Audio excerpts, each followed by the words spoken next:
to undertake that particular activity. Now, if you look at the hearing program for the afternoon, we're now supposed to hear the evidence by the county assembly. So the county assembly will proceed to give their evidence in chief by calling the respective witnesses. Those witnesses will be cross-examined by the governor's team. Thereafter, if need be, they will be re-examined. After that is done, the senators will have an opportunity to seek clarifications from the witness before that witness is stood down. We will proceed in that manner. County Assembly, it is now your turn to proceed.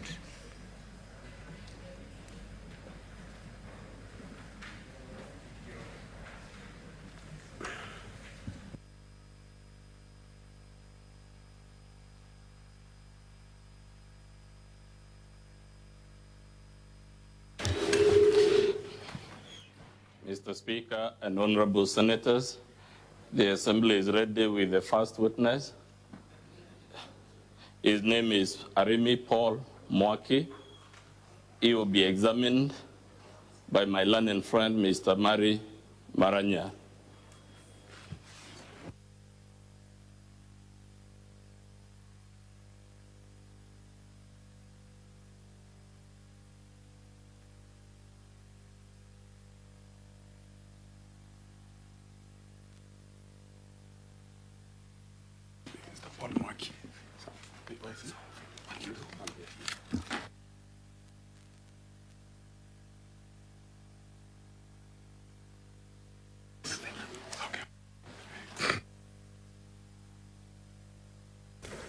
Kindly usher in the witness.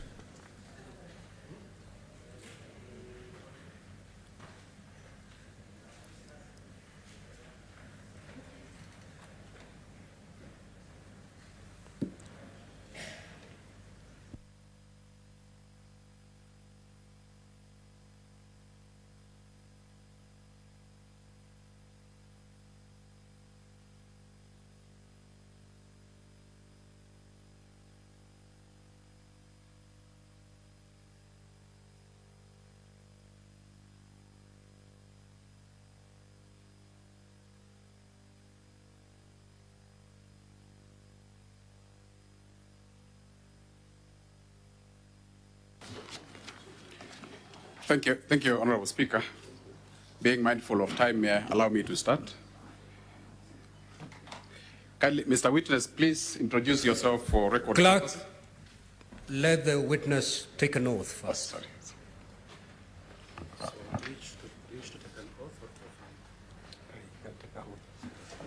Which faith do you ascribe to? Christian. Would you take your oath in Kiswahili or in English? So you hold the Bible in the right hand? The right hand? Then you read the text in Swahili. I, Paul Mwaki Arimi, do solemnly swear that the evidence that I shall give before the Senate, the respect of the matters before the Senate, shall be the truth, the whole truth, and nothing but the truth. So help me God.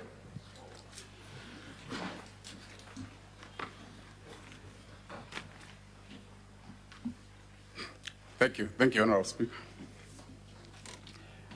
Mr. Witness, kindly introduce yourself for purposes of record. Mr. Speaker, distinguished senators, my name is Paul Mwaki Arimi. Pero, did you record a statement in respect to the matter before the Senate today? Yes, I did. Where is that copy of your statement found? Mr. Speaker, volume 1, page 48, page 51 of volume 1. That is page 48 of volume 1. Volume 1. Volume 1, honestly.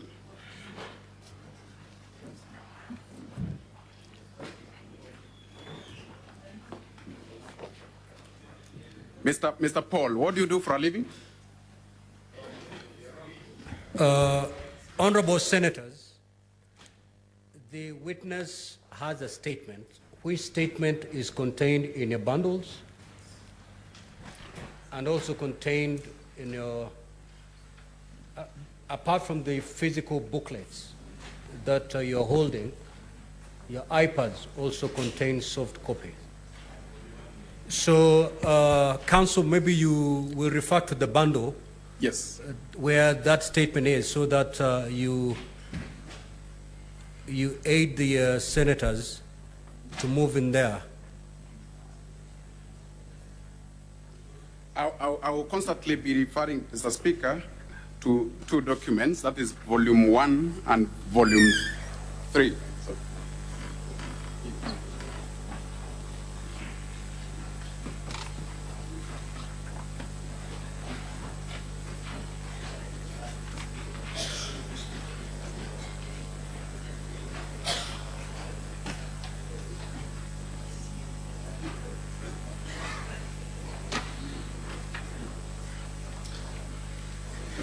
So, Honorable Speaker, I will constantly be referring to Volume 1, the Green booklet. I will also be making constant reference to Volume 2, the big Volume 2 is written at the top of Volume 2. Sorry, at the bottom.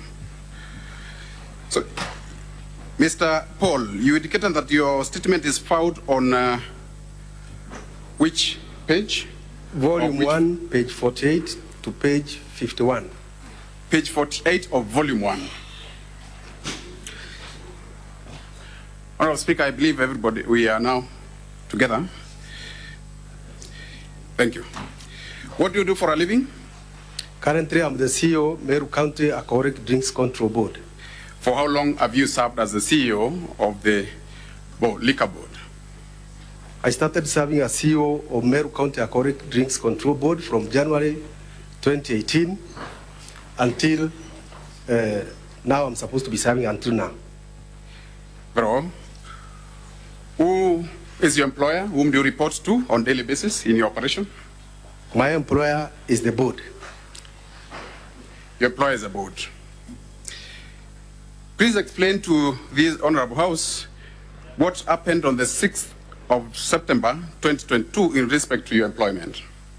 Respect to my employment, Mr. Speaker, on 6th of September, I was called together with my colleagues in heading other corporations, and we were served with a compulsory leave letter. Compulsory, you are saying you were served. That indicates you and who? Myself and my colleagues who are heading the other corporations. Yourself and your colleagues who ends the corporations? Yes. Is it the entire corporations in Meru County or that particular a few corporations? On the 6th, how many were you? In other we were words? 3. Those who received our letters were 3 on the 6th of September. And yourself, that makes it 4. There was a previous one which was issued on the 29th of August to my colleague, Dr. Ntoiti, who was heading Meru Revenue Board. You said the date again, 29th of? 29th of August. When was the governor of Meru, when did the governor of Meru take, when was she sworn in office? The governor was sworn on 25th of August. 25th of August. Yes. When was her first day in the office? I'm not certain the exact certain day that she was in office. Yes. But my colleague, Dr. Ntoiti, was served barely a weekend after the governor was inaugurated. You said barely a weekend after the governor was sworn in. Yes.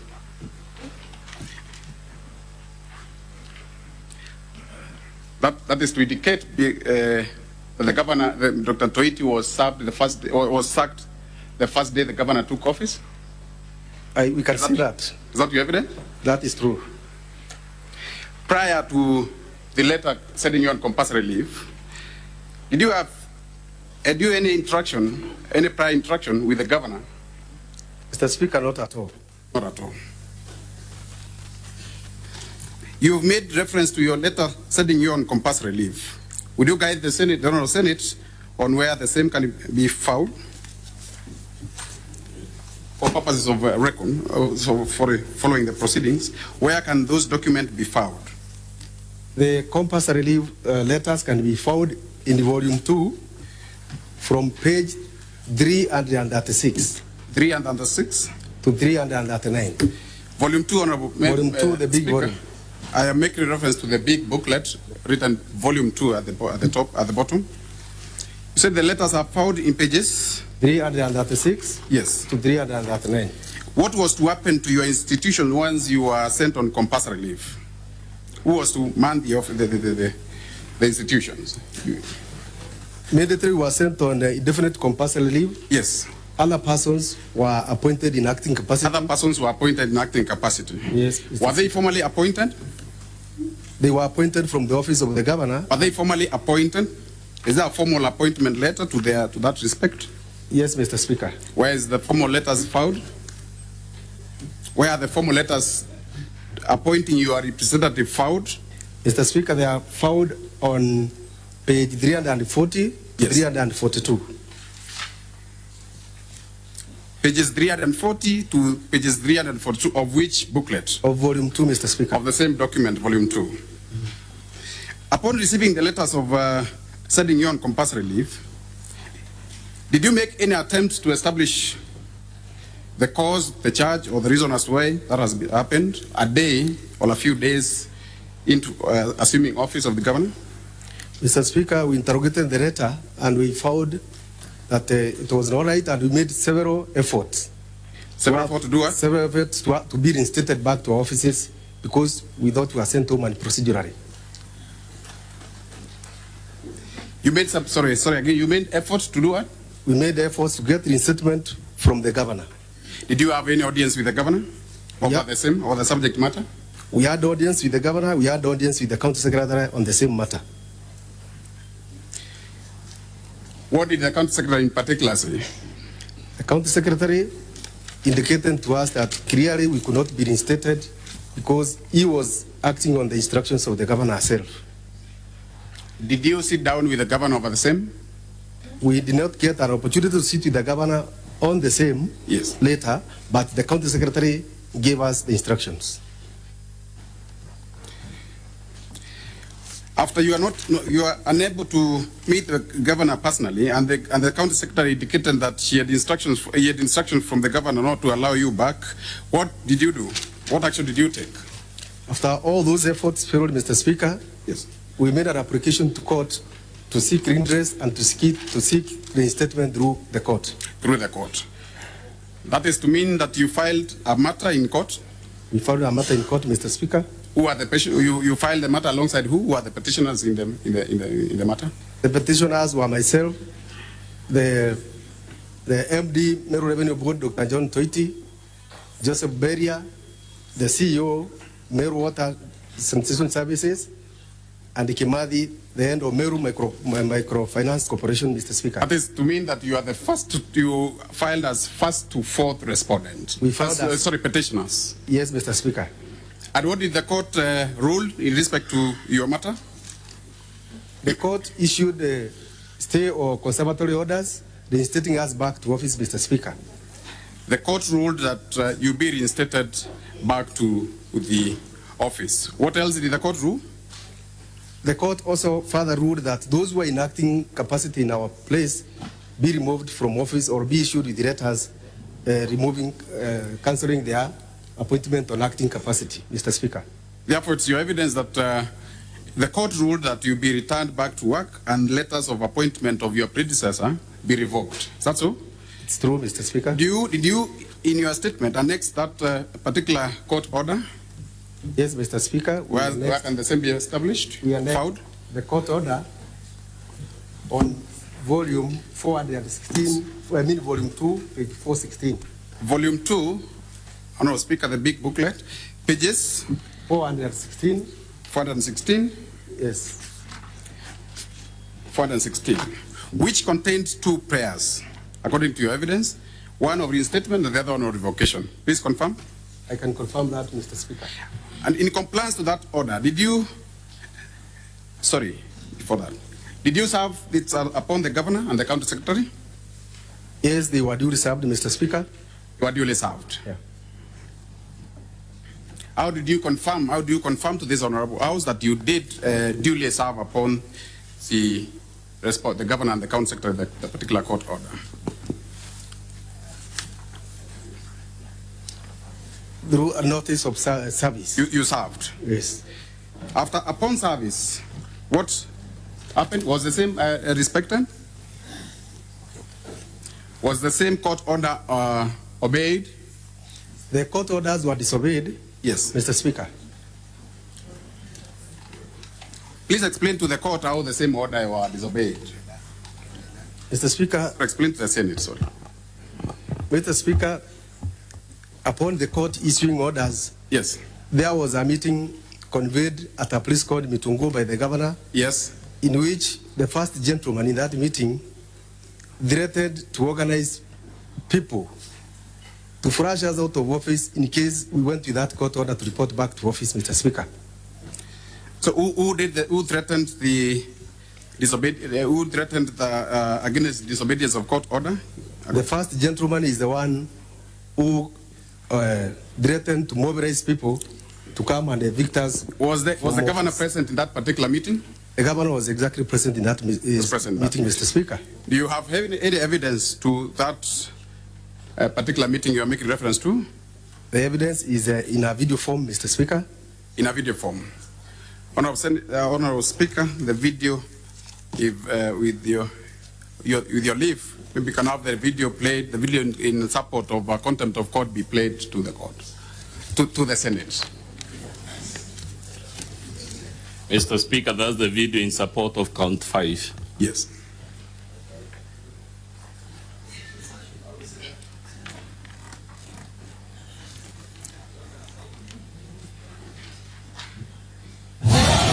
Hata koti ikisema urundi kwa ile ofisi, mtoiti sisi tunashikana na hawa maasra tunakutoa pale. Sasa mtoiti wewe ndio tunafurusha. Hata koti ikisema urundi kwa ile ofisi, mtoiti sisi tunashikana na hawa maasra tunakutoa pale. Mtoiti hautakaribia ile ofisi, na pia Mberia aambiwa kwamba hiyo ofisi ya MEWAS hata ikaribia. In that video, did you hear the first gentleman mention the petitioners? Yes, Mr. Speaker, he has mentioned Beria and my colleague Toiti. And you'd also wish that evidence of a video be part of your examination in chief? Yes, Mr. Speaker. Did you report back to the office? Yes, in compliance with the court order? In compliance with the court order, Mr. Speaker, we reported back to office. Yes. And indeed, Mr. Speaker, the threat was actualized and we were chased out of office ruthlessly. What do you mean by being chased out of the office ruthlessly? There were people organized who evicted us from offices, Mr. Speaker. So you are physically evicted from the office? We are physically evicted from the office and the precincts of the offices. The second limb of the court order talked of the governor revoking the appointment of those appointed in your capacity. Did those appointments, were those appointments revoked? The appointments of those who were acting place, Mr. Speaker, were never revoked at all. They were never revoked at all. That's your statement. Yes, Mr. That is to mean that they are still acting as CEOs in your establishments? Up to now, those letters have not been revoked, Mr. Speaker. Are those CEOs still in office, in your respective offices?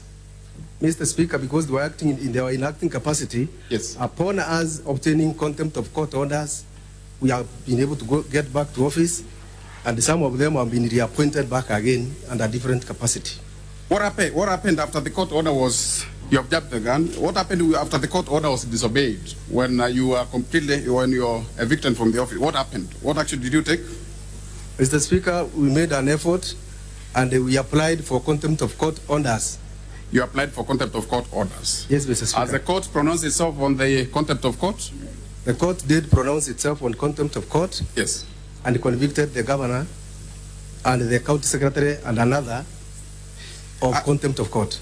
Yes. So, sorry, the last bit, They were cited, the governor was cited for contempt of court, Mr. Speaker. The governor was cited for contempt of court. Do you have that particular order or a ruling to that effect, citing the governor for contempt of court? Yes, Mr. Speaker. Where can it be established for quick reference? From page 418, Mr. Speaker. We start with 418 of volume 2. We start with the ruling. Where is the ruling found? Pages? The ruling is on page 418. Page 418 to pages.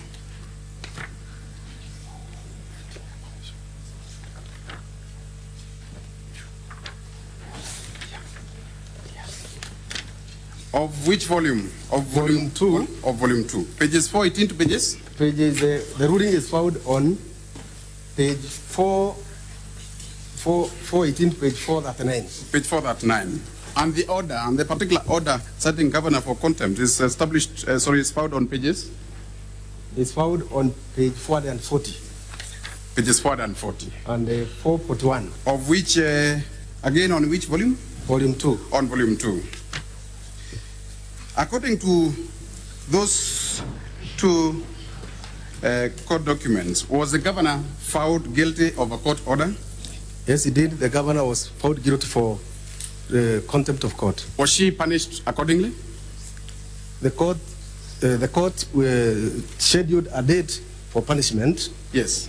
And the county secretary appeared in court to show cause why they should not be punished. The county secretary on behalf appeared to demonstrate why they should not be punished. Did she appear? He did appear, Mr. Speaker. After appearing, what happened? After appearing, a date was, the governor was ordered to reinstate us back to office under supervision of the county secretary, Mr. Speaker.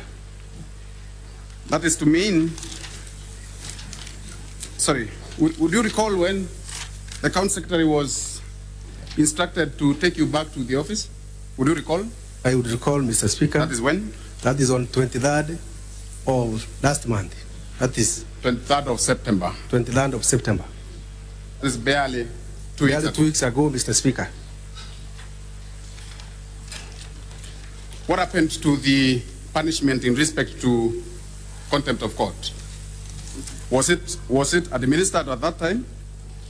The court has rescheduled the punishment to today so that the county secretary can go back and prove whether they really honored. It is your evidence that the court punishment was scheduled for today. The punishment is scheduled for which today. You may not tell what happened. Which I may not tell what the outcome, Mr. Speaker. In all this saga, were your respective boards notified of the proceeding of what is happening? Your respective boards, you said the management of the board, the corporation are through the boards. Were they notified of what has been happening? They weren't, Mr. Speaker. Sorry? They weren't. They were not. Your letter of setting on compulsory leave talks of reason being to reorganize the board. Yes, Mr. Speaker. Have you ever, for the last 1 year, been called upon for reorganization of the board as a CEO? Mr. Speaker, no. Sorry? No. You have never been called upon? Yes.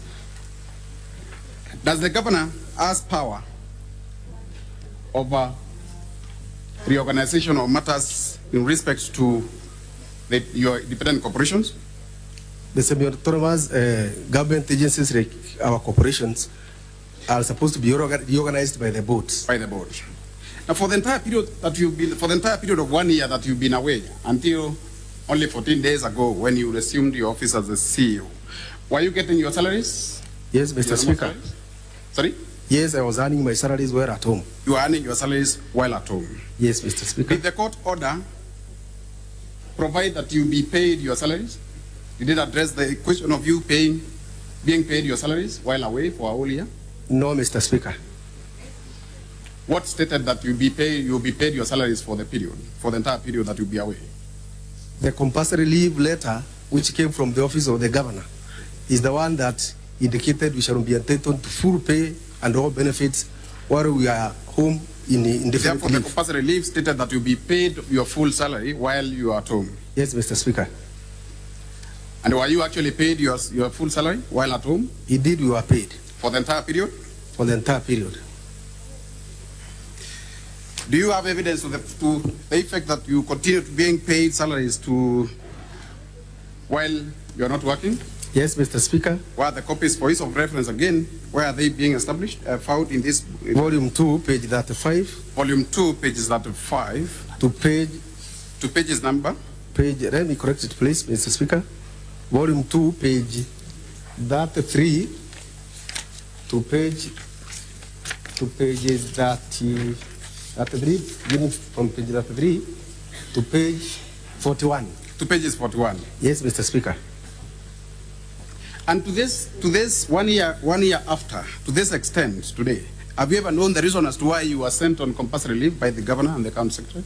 It has never been communicated to any one of us the reason for compulsory leave, Mr. None Speaker. of you has ever known why you were sent on compulsory leave. Yes, Mr. Speaker.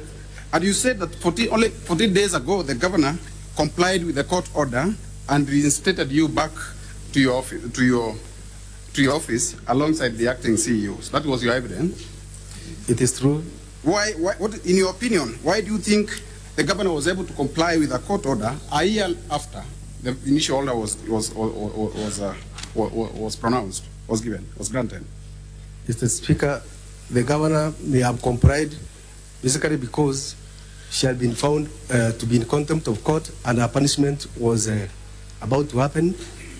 And the next thing, therefore, it's your evidence that she was fearing the looming sentence, punishment by the court? Yes, Mr. Speaker. The next thing was? The next thing was there was an impeding motion of impeachment a day to the day we were escorted back to office. And it was a ground. Now, according to you, again your opinion, who do you think is to blame for you being illegally sent on compulsory leave? I would lay the blame on the governor herself. Why do you say so? What's the foundation of your opinion? Because the letters from the county secretary must have been, the county secretary indicated there were instructions from the governor. Indicated that those were he's acting on the instructions of the governor? Yes, Mr. Speaker. Has the governor to date revoked the appointment of the persons meant to replace you? No, Mr. Speaker. Are they in the office? They handed over and then they were given other mandate again, Mr. Speaker. But their letters which appointed them to that office have not been revoked. Their letters have not been revoked. Are they within the establishment for the last 2 weeks that you've been in the office? Yes, Mr. Speaker. Now the governor argues that he was ordered by the court to pay you salary. What's your opinion on that? What is your take on that? I don't agree with that, Mr. Speaker. Why don't you agree? It is because the issue of payment of our salaries where we are not working is in the compulsory leave letter which originated from the governor's office. Did that court order in particular address the question of payment of salaries? The court order addressed reinstatement and the revocation of appointment letters of those officers who are in and revocation of the letters. Yes, Mr. Speaker. I want to pen over that point. I will subject the witness, Honorable Speaker, to cross-examination.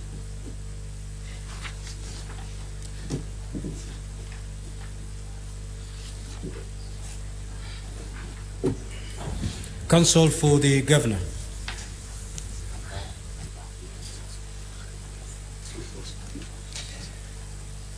Thank you so much, Mr. Speaker. Sir, it is my singular pleasure to take on this witness in cross-examination. My name is Elisha Ongoya.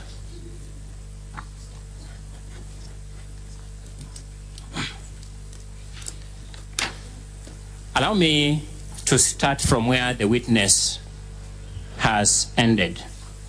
Mr. Arimi Paul Mwaki. Yes. Is it your testimony before these distinguished senators that the court did not order that you be paid salaries? Yes, Mr. Speaker. Thank you so much. May I have the witness's attention drawn to the index of annexures to the governor's response, in particular at page 402.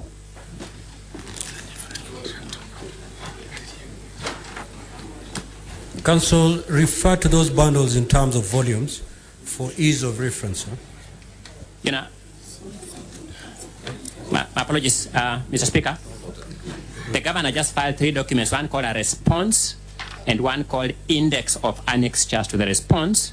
Then we have the transcript of videos. So just 3 documents. Very well. The biggest document in blue the biggest volume in blue. Page 402.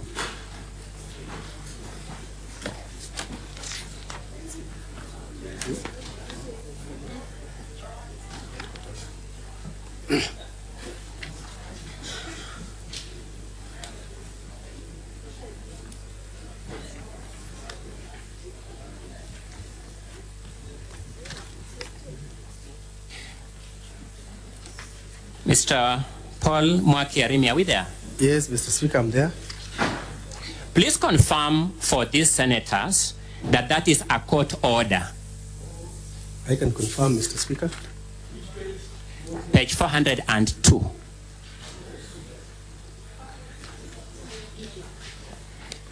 The biggest blue volume, yes, at page 402. Thank you. Please confirm to these honorable senators that what you are seeing there is a court order. I'm seeing a court order, Mr. Speaker. The second petitioner or the second applicant stroke claimant in that order is Paul Mwaki Arimi. True or not true? True, Mr. Speaker. And that Paul Mwaki Arimi is you, the Assembly's witness number 1 before this Senate. Yes, Mr. Speaker. Let us turn over to the second page, no, the next page, page 403 of that document. Confirm for the record that this is a continuation of that court order that began at page 402. Confirmed, Mr. Speaker.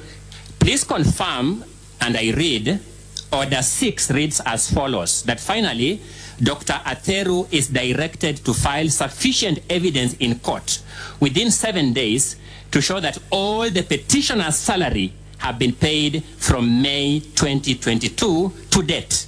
Confirmed. Please confirm that it says. Confirmed. Are you among the petitioners who are being ordered, for whom that order is being made? Yes, Mr. Speaker. And that order relates to salary. Yes, Mr. Speaker. And Dr. Atheru has to confirm to court he has paid your salary. Yes, Mr. Speaker. It is this salary that you are telling these senators was not paid pursuant to a court order. I did not indicate salary was not paid, Mr. Speaker. It is the one you said the payment was not pursuant to a court order. It was pursuant to the compulsory leave letter. You remember that indication? I will not agree with that because there are 2 court orders. The court order. Didn't talk about how many court orders. I've just said I am looking at a court order referring to a salary. Yes. Are we communicating? Yes, I agree. But you have also told these distinguished senators that your salary was not paid pursuant to a court order. It was paid pursuant to the letter sending you on compulsory leave. Do you remember saying that?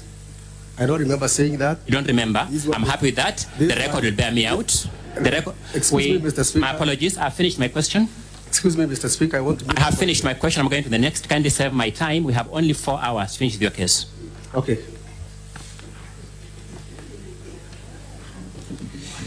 Allow me to pick the second limb of argument. And Your Honor, may I request that the video in support of count number 5 that was played here be played.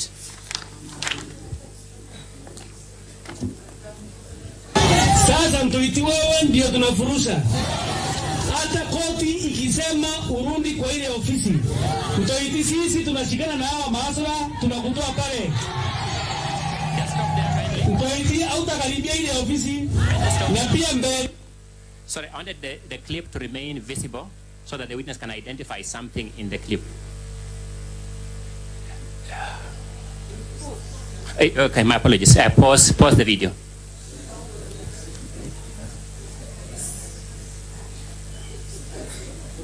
Sorry, my apologies. I may have slipped the tongue. Did I?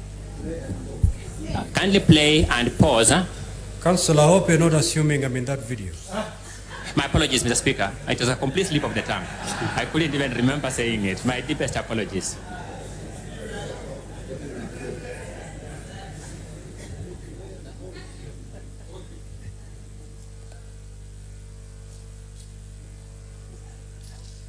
Sadly, Mr. Speaker, I don't even know who is playing, so I can't even look at whoever is playing. I'm just seeing the screen. May I have the video replayed? Sasa mtuiti wewe ndio tunafurusha. Thank you. Mr. Witness, who is that person standing behind the person speaking? Mr. Speaker, that is the fees of the Deputy Governor, County Government of Meru. That is the Deputy Governor, County Government of Meru, behind the person speaking. True or not true? True. This video was played, and I may urge it to be replayed. Have you seen the governor in that video? Sasa mtuiti wewe ndio tunafurusha. Hata koti ikisema urudi kwa ile ofisi. Mtuiti sisi tunashikana na hawa maasra tunakutoa pale. Mtuiti hautakaribia ile ofisi na pia Mberia aambiwa kwamba hii ofisi ya MEWAS hata ikaribia. Okay. You spoke when your microphone was off. I want the record to capture you, so I'll ask the question again. Yes, please. Have you seen the governor in that clip from beginning to end? Up to where the clip is, I have not seen the governor. This clip was presented here by your team, so we don't know whether there's a further continuation of that clip. Are you suggesting it continues beyond where it has reached? Can you continue, Mr. Speaker? I'm suggesting you can continue. Let me get a precise answer to my question. Have you seen the governor in the whole of that clip? I said no. Your case before this Senate is that the governor should be held responsible for the utterances of that gentleman speaking. Exactly, Mr. Speaker. I'm happy and I understand what your case is.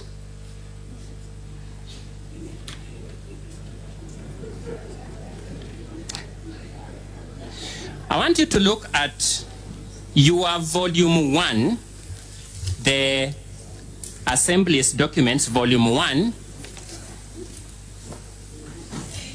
at page 7. Yes, I'm there. Confirm for the record that it says, page 7, volume 1.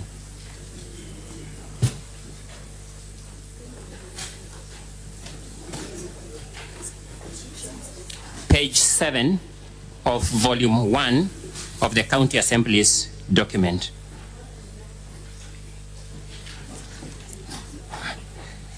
That page 7 starts with a paragraph numbered C. Yes, I can see it. Thank you. The grievance in that paragraph is paying full salary and benefits for more than a year to Dr. Ntoiti, Paul Mwaki, Kenneth Kimathi Mbae. My question to you is this the same salary we have seen in the order of court at page 403 of the governor's document? It's the same salary? It's the same salary, thank you. Are you complaining for having been paid this salary? Yes, I'm complaining, Mr. Speaker. For having been paid this salary? For having paid the salary without offering any services to the taxpayers from Meru.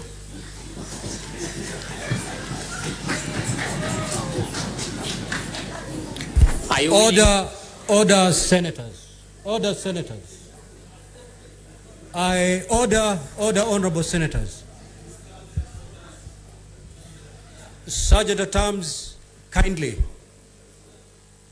go up there and tell the members of public the only thing we need from them are their ears and their eyes, nothing more.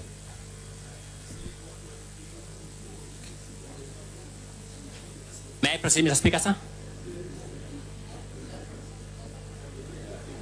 May I proceed, Mr. Speaker?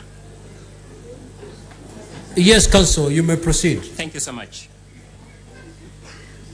When were you paid this salary? When did you see it in your account? At the end of the month is where normally salaries get into our accounts. Just want the record to be clear when, say end of September, end of October, so that the record is clear. As per attached pay slips, Mr. Speaker. Mr. Speaker, may I kindly get the witness to answer my question so that I make progress? When were you paid this salary? Which month? Which end of which month? At the end of every month from the time we were sent on compulsory leave. But when did this payment, when this cash land in your account?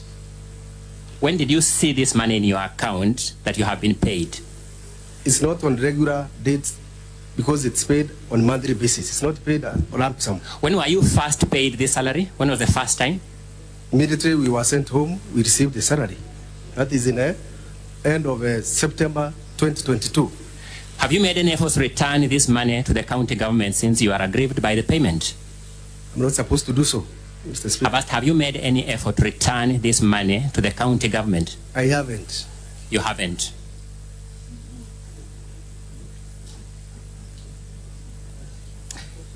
Let me clarify something for this information, for the record of this senator. It is true that Mr. Maranya, advocate appearing before you here today, is your advocate in that court case. True or not true? True, Mr. Speaker. Thank you. That matter came up in court today. True or not true? I'm not sure, Mr. Speaker, but it was supposed to come up today for... That matter was supposed to come up today in court at Meru. But I'm not sure whether it came up or not. I'm asking, it was supposed to come up today. It was. At the Employment and Labor Relations Court in Meru. True or not true? True. Has your advocate briefed you on whether or not, as a matter of fact, it came up? No, Mr. Speaker.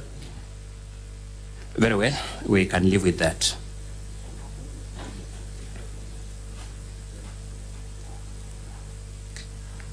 When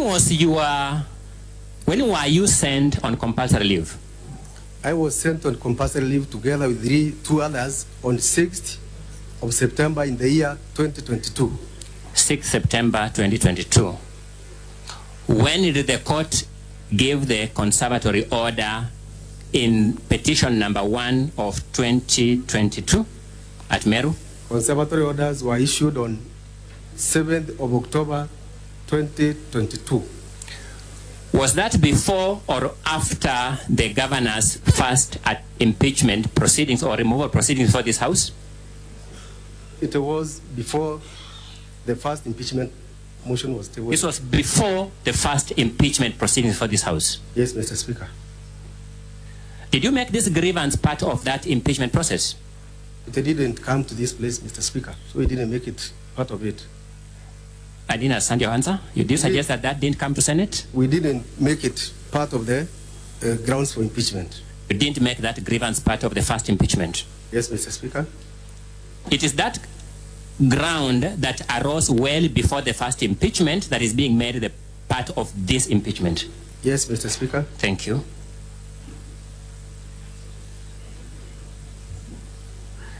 Allow me to briefly take you to page 336 to 339 of volume 2 of the County Assembly's documents.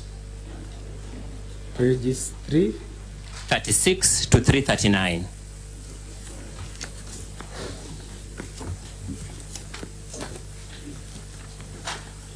Yes, I'm there.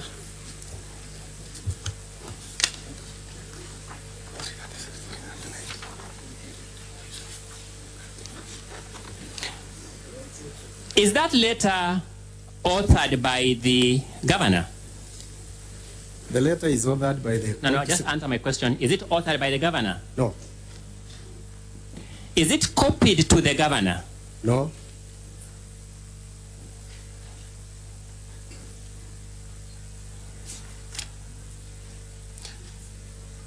Let's look at a document at page 337.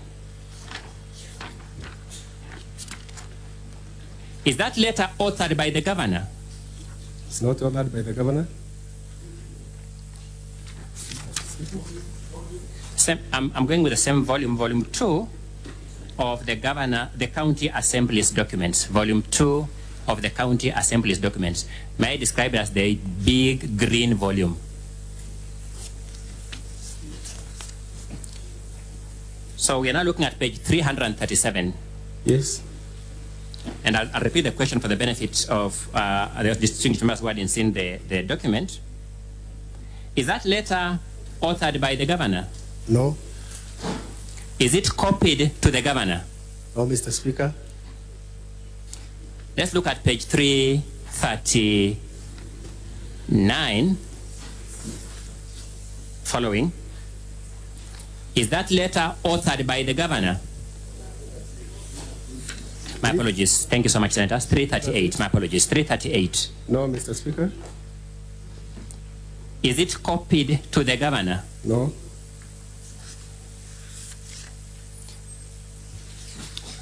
you have said, correct me if I got you wrong, that the author of this letter said that he was acting on the instructions of the governor.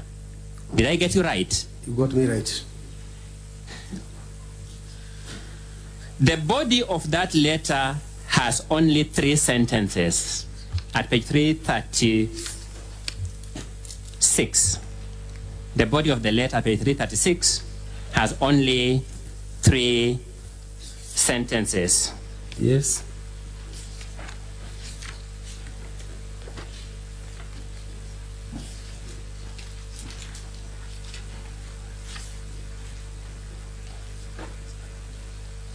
Which of the 3 sentences, you can use first, second, or third, which of the 3 sentences says that the author says he was acting on the instructions of the governor? None. None.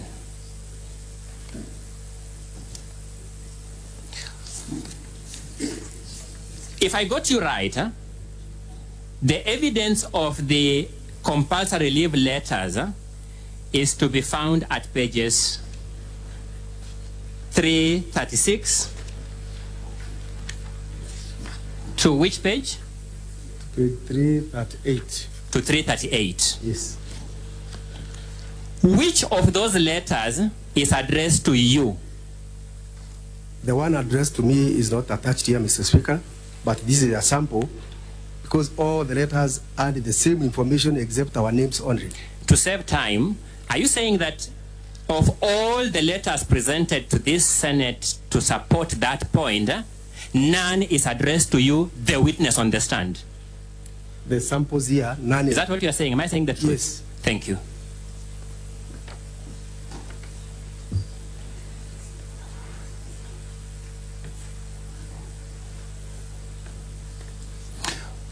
When you are employed in the county government of Meru,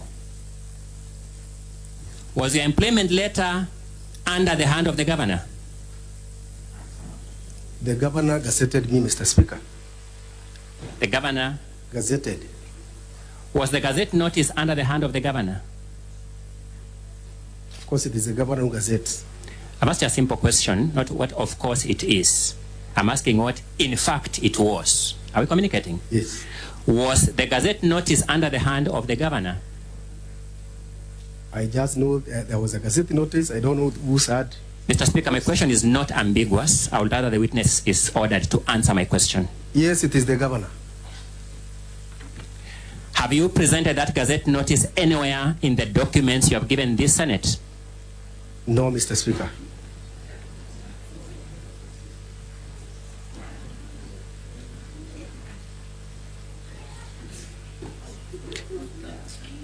Does the governor prepare the payroll for your payment to your knowledge? No, Mr. Speaker.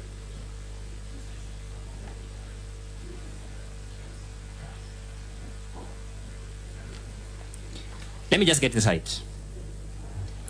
It is that person who is not responsible for your name on the payroll. It is that person who didn't author these letters at page 336 to 338.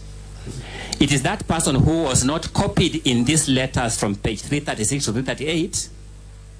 It is that person who didn't speak in that meeting you have just showed us on that clip that you want this Senate to impeach. Am I getting your case right?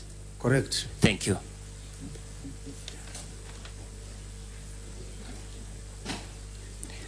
Allow me to refer you to yet another document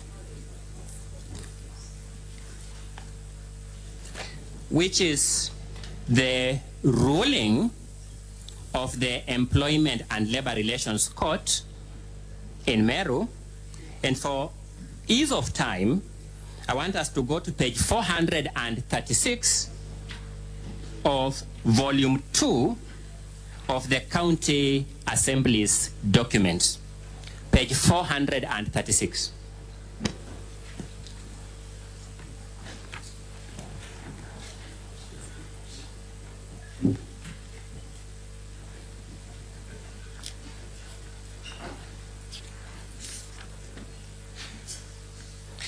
Please confirm My apologies. A moment. Yes, I'm on page 436. Just for the record, I want you to confirm that that is a part of the ruling of the Employment and Labor Relations Court at Meru. I confirm.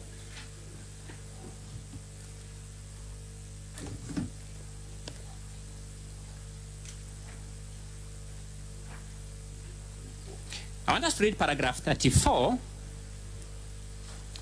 so that you confirm whether I'm reading it correctly, just for the sake of the Hansard of this House. In view of the matters and findings made herein above, it is clear that all the three thresholds for contempt of court have been proved by evidence and to the required standard. Consequently, I must cite the respondents for contempt for disobeying the order issued by Marete J on 7th October 2022. Confirm that after that, the order says the county secretary, Mr. Rufus Miriti, is the head of the county public service and is the one who wrote the impound compulsory leave letters. Therefore, he was the proper person to ensure that the court orders were complied with by ensuring that the applicants are allowed back to their offices and all their salaries were duly paid. Am I reading it correctly? Correctly. For completeness of record, confirm that the court is also referring to that your salaries be fully paid.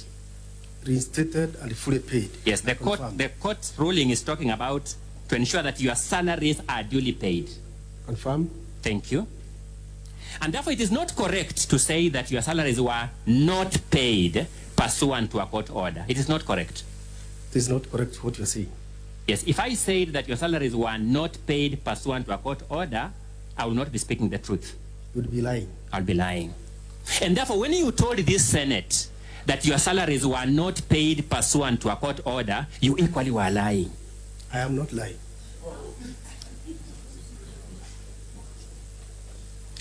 The court order at paragraph 34, the court ruling at paragraph 34 identifies by name and office the person who was responsible or the proper person to ensure that those court orders were complied with. Does it? Yes, it identifies. Whose name is it? The name is the person and the office, County Secretary Rufus. Now I want you to give me the name. Rufus Miriti. Rufus Miriti. The office is? County Secretary. County Secretary. That person is not facing impeachment before the Senate, is he? Exactly. Is that person facing impeachment in the Senate? No.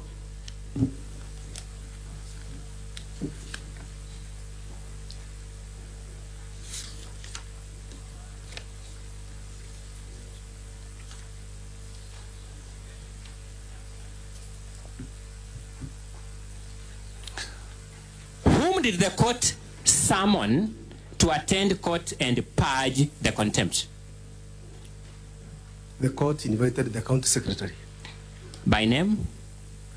Dr. Kiambi Atheru. Dr. Kiambi? Atheru. Veru.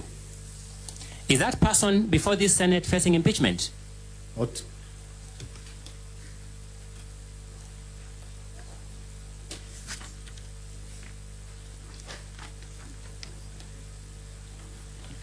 Let's go to page 438 of volume 2 of the County Assembly's documents.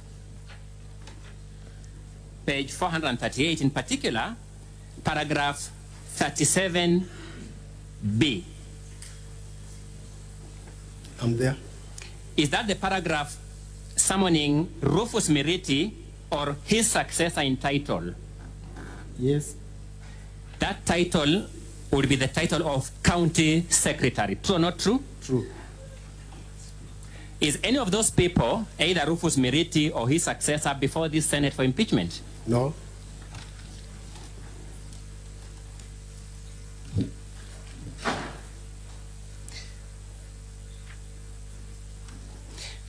Did I hear you? you to say that the governor appeared in court? You did. I didn't say that. You didn't say that. I'm happy. I just want clarification. So if you didn't say that, I'm happy with it.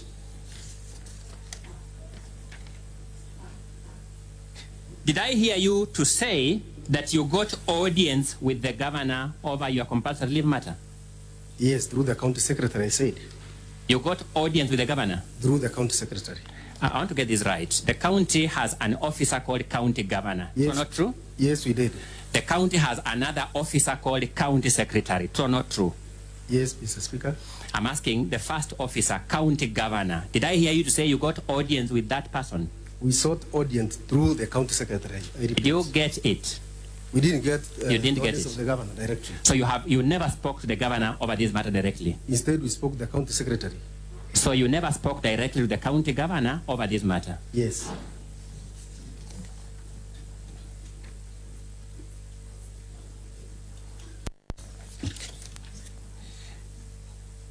In the course of the proceedings in Employment and Labor Relations Court petition number 1 of 2022, you once filed an application to have Mr. Murega Baichu made a party to those proceedings. Do you remember that? Yes, we did.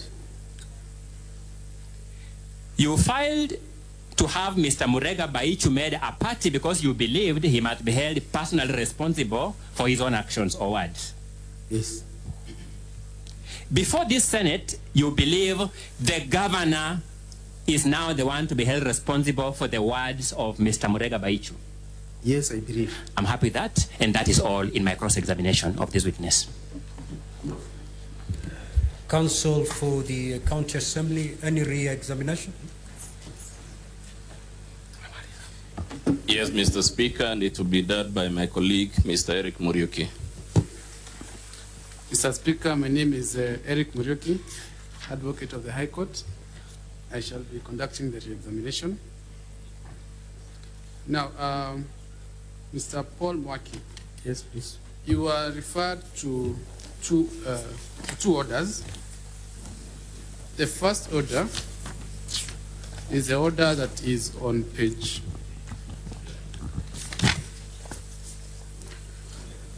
There is the order that is dated 7th of October, 2022. Yes, you referred me to that. Have you seen that order? I know it. That is the order on page 440 of volume 2. Is that order different from the order on page 402 of the governor's documents? Yes, Mr. Speaker, they are different. On page 402 of the governor's index of documents,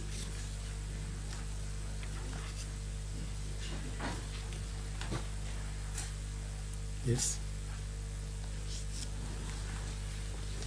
I want you to tell me, at the top of that order, where does the story of payment of salaries come in?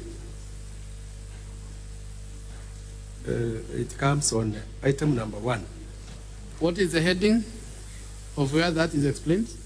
That it says that all the salaries have been paid. No, what is the title? The title is in open court via Teams on the 19th of October 2023 before the Honorable Justice Onesimus N. Macau. Confirm that the issue of salary is brought in as an explanation, or rather as a way of mitigation, for the respondents to avoid being punished for contempt of court. I do confirm.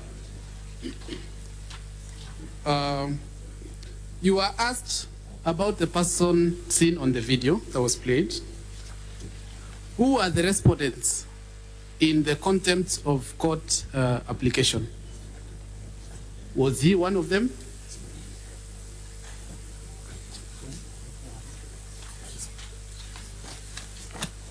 The respondents, he was not one of them. Who are the respondents for the benefit of this honorable house? Quickly state their names. There is the governor, the county public service board, and the county secretary. So the deputy governor is not a respondent in that contempt of court application? Yes, he isn't. And he was not convicted for contempt? Yes, he wasn't. I want you to look at the payslip on page 35 of volume 2 of the Assembly's documents. Page 35? Page 35 of volume 2 of the Assembly's documents.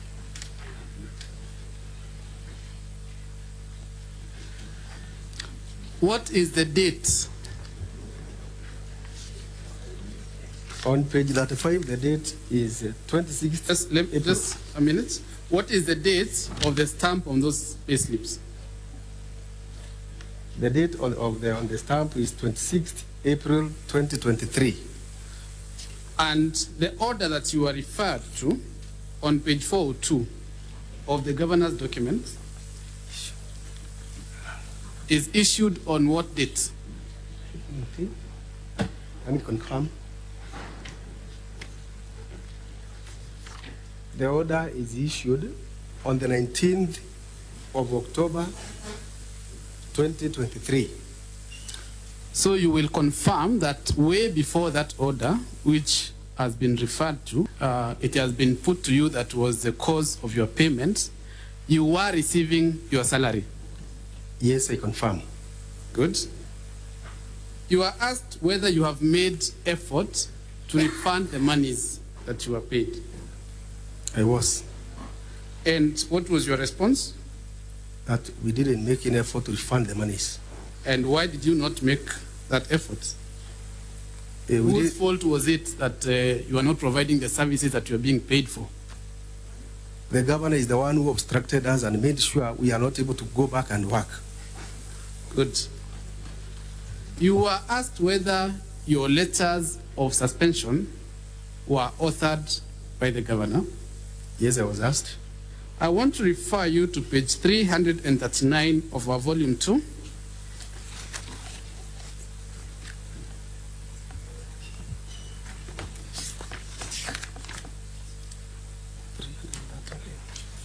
Page 339 of volume 2.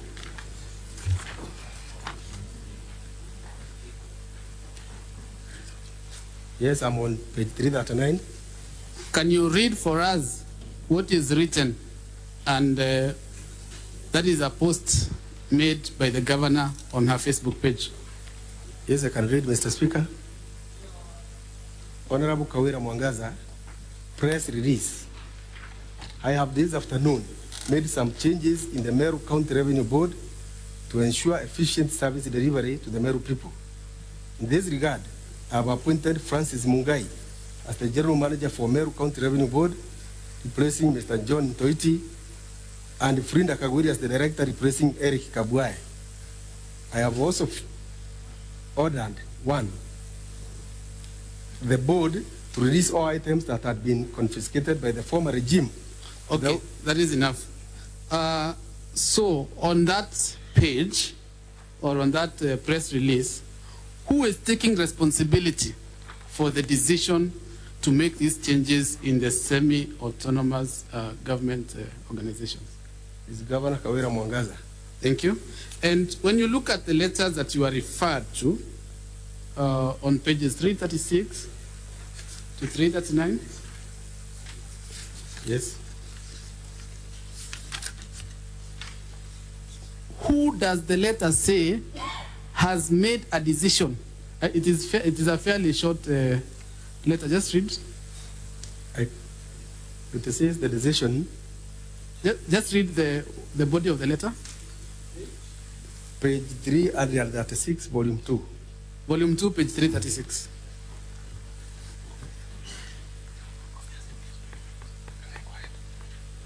This is to notify you that the government has decided. Pause. That who? The government has decided. That the government has decided. And to your knowledge, who heads the government or the county government? It's the governor. Meru. In Meru particularly? It's the governor, Mr. Speaker. The name of the governor? Kawira Mwangaza. Thank you. I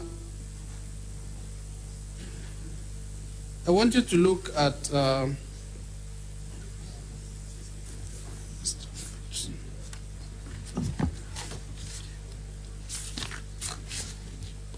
340.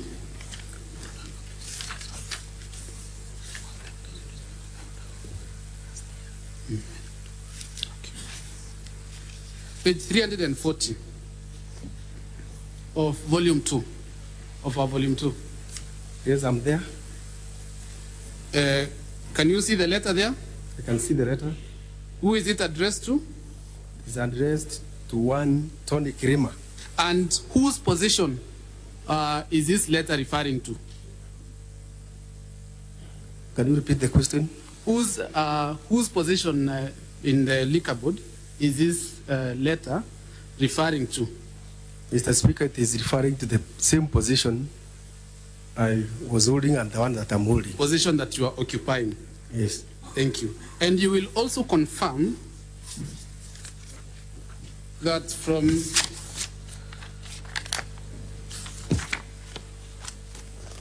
the ruling on page 416, or rather the order on page 416 and 15 of volume 2,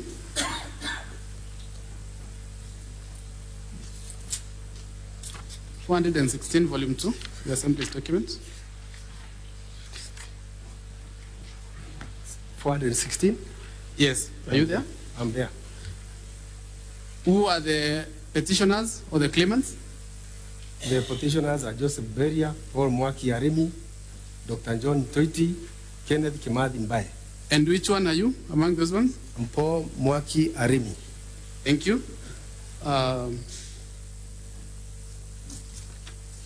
I will then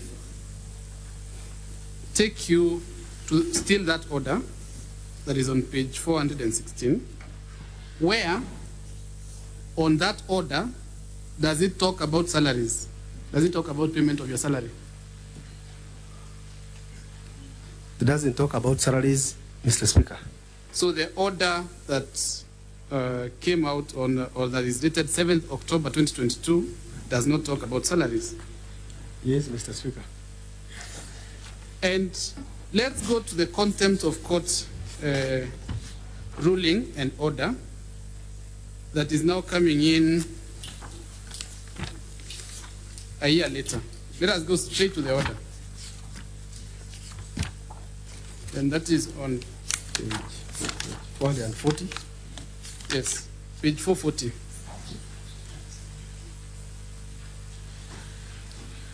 This order is coming in respect, this contempt of court order is coming in respect of which previous order? It's coming in respect to the order of 7th October of 2022. That is at paragraph 4. Thank you.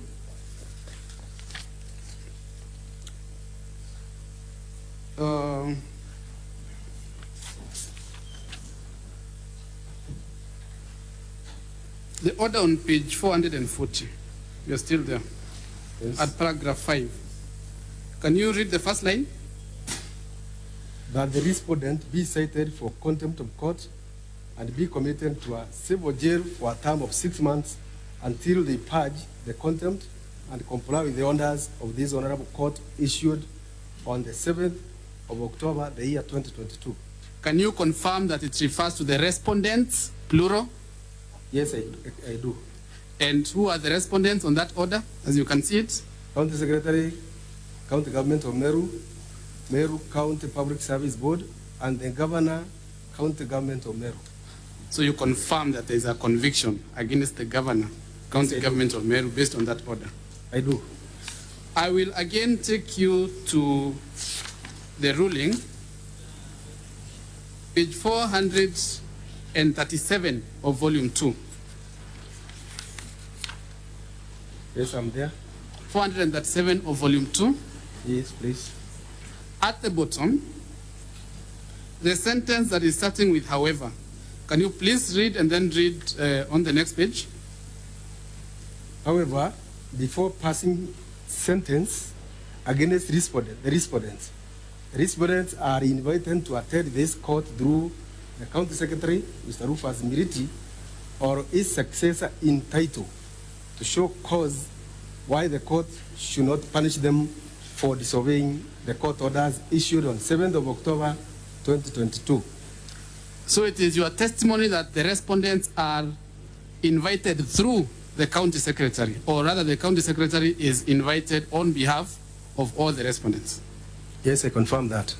And on paragraph 37, subparagraph A, that is on page 438 still. Yes. Does it say, what does it say, paragraph A, just the first sentence? That the respondents are hereby cited for contempt of this court. This court's orders issued on 7th October 2022 by failing to allow the applicants back to their offices.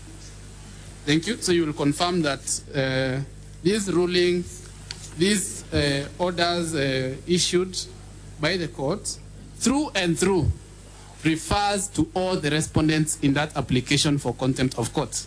Yes, I confirm. Thank you, Mr. Speaker. That is my example.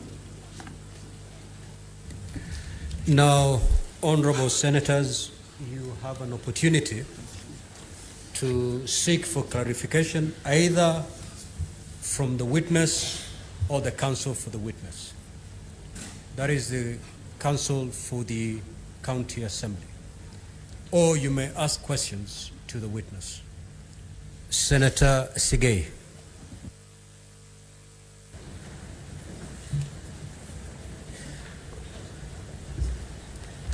Thank you, Mr. Your Speaker. questions should be direct to the point. Don't Yes, give yes, it speeches. is.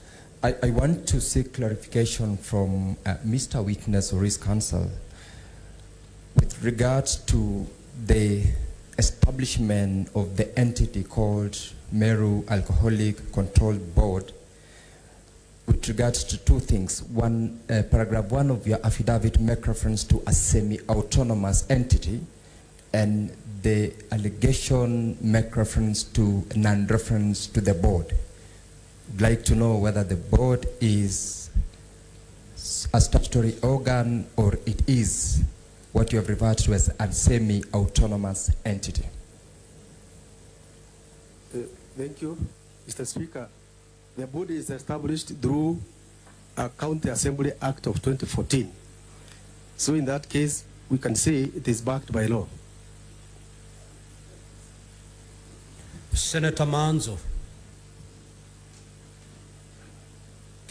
Thank you, Mr. Speaker. Mr. Speaker, I want to ask the witness in relation to page, just the court order just refers to, in page number, the court order relating to, by Justice Jage.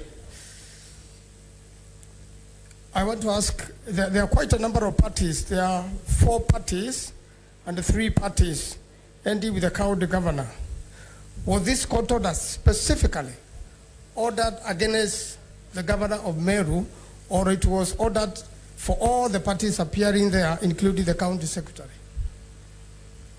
It was ordered for all of them. Senator Mungatana. Mr. Speaker, Rule 23 of the third schedule of our standing orders allows me to ask questions to the counsel. So this is not to the witness, Mr. Speaker. It's just a clarification. Mr. Speaker, Counsel Thiankolu gave an allegory where he talked about the monarch of Russia, and he said that Nicholas I, before he passed the execution, he asked the person who was bringing the order whether the convicted person said anything. Mr. Speaker, he seemed to suggest, and I want a clarification from him, because that fellow said that in Russia, it seems that they can't do even the ropes properly, suggesting that they can't do anything properly. And then he juxtaposed that allegory to the trial that was conducted by the Senate here. Mr. Speaker, I was listening carefully. I want him to clarify, did he mean that the Senate was behaving like Russia. It couldn't do a proper job. It couldn't do a rope. Mr. Speaker, can he clarify? Because we didn't take it very kindly. Council.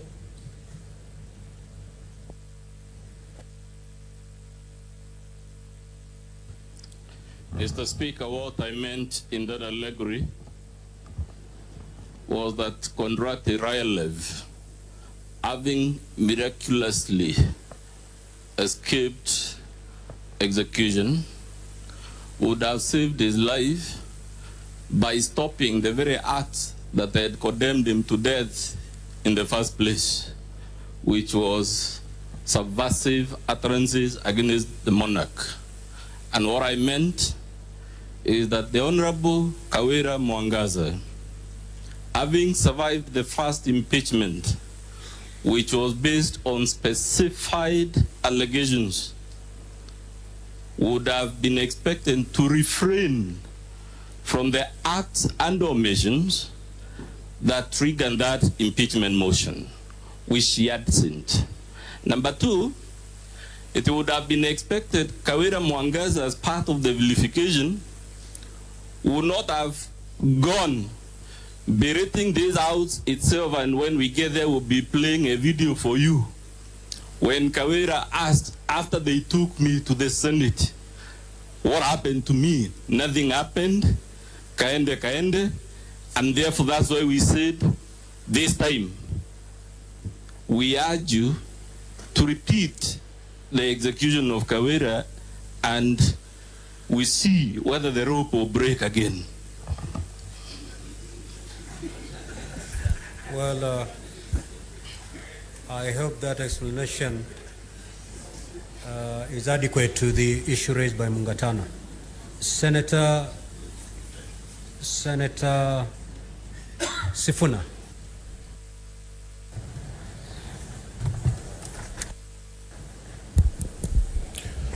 Mr. Speaker, I want to direct my question at Counsel for the Assembly, who unfortunately is my former classmate, but I want to understand the propriety of basing an impeachment proceeding on a matter that you have confirmed yourselves is still live in court. We here in the Senate are prevented from discussing matters that are live before the courts before a decision is made. What is the propriety of you basing a claim of, breach of the law or misconduct on a matter that is still live before a court of law that was coming for a decision today?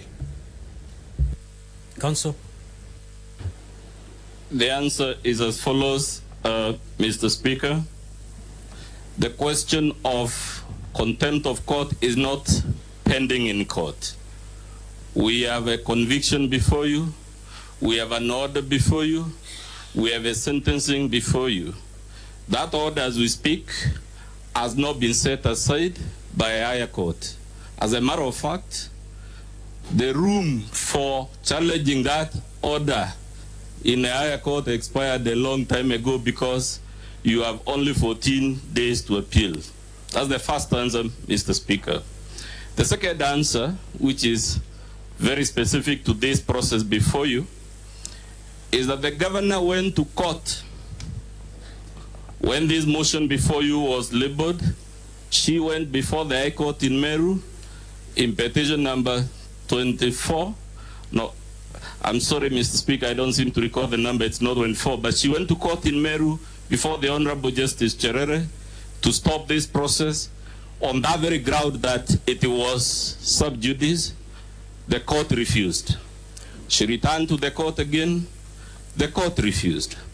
She went to the Court of Appeal at Nyeri, trying to stop the process before you, claiming that impeachment cannot be based on matters that are before court. And again, the Court of Appeal refused.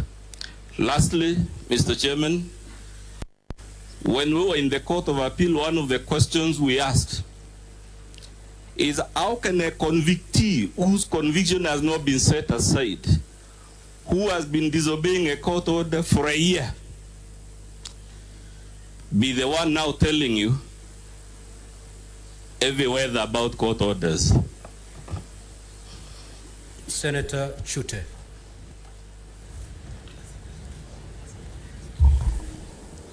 Thank you, Mr. Speaker. My question will go to the witness. Mr. Witness, will I be wrong if I tell you you belong to committee maximum because you've admitted before this honorable house that you've been receiving money for months and months illegally, and you've accepted before this house that you've been receiving it illegally? Thank you very much, Mr. Speaker. You would not be telling the truth, Mr. Speaker, because we have made numerous efforts to be allowed back to office and serve, even through the court, but you are not allowed. The person culpable is the one paying us for service not rendered. Senator Osotsi.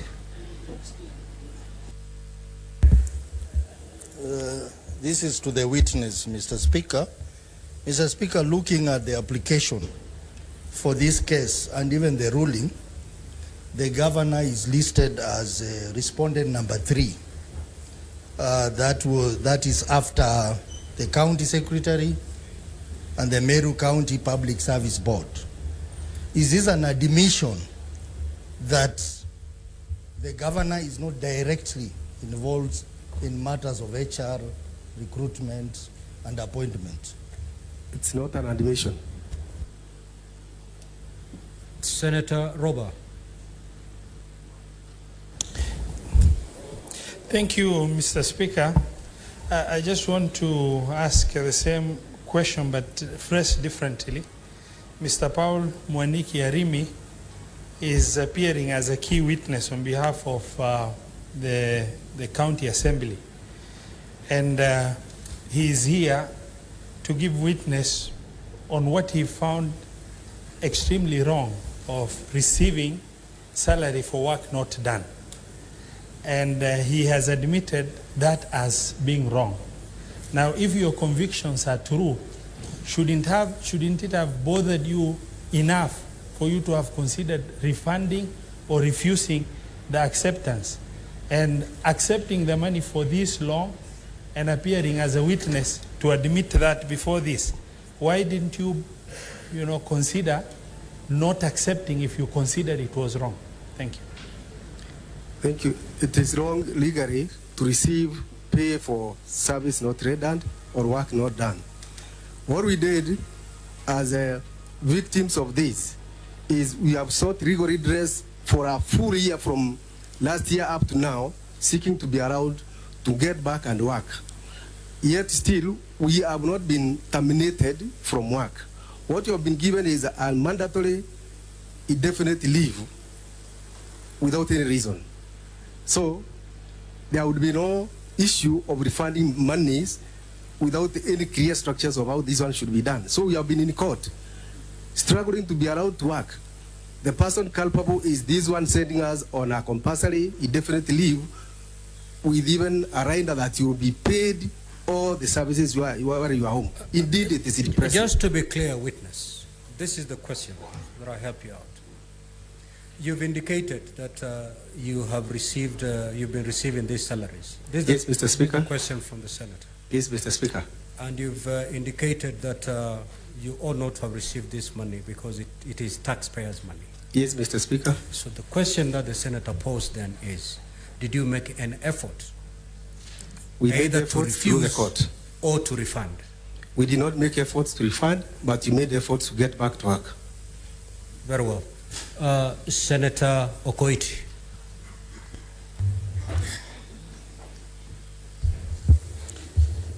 My question goes to Mr. Speaker, sir. My question goes to Counsel for the County Assembly. On trial is the Governor of Meru,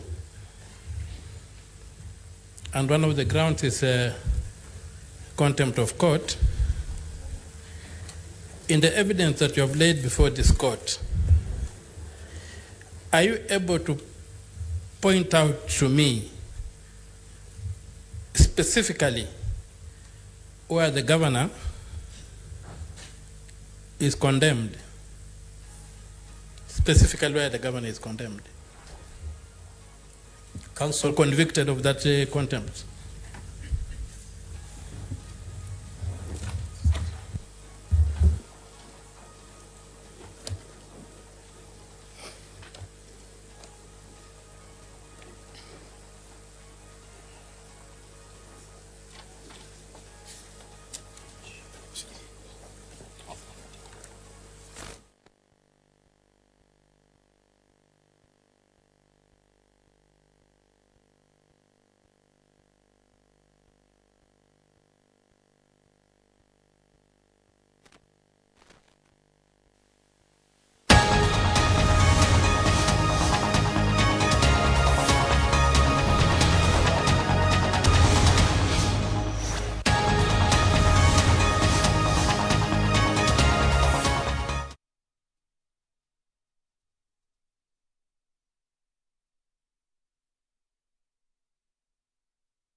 auga no gocho mabati ja kinandi ja makamu jare na nkanya na original ja kuimba nyombeku raina mabati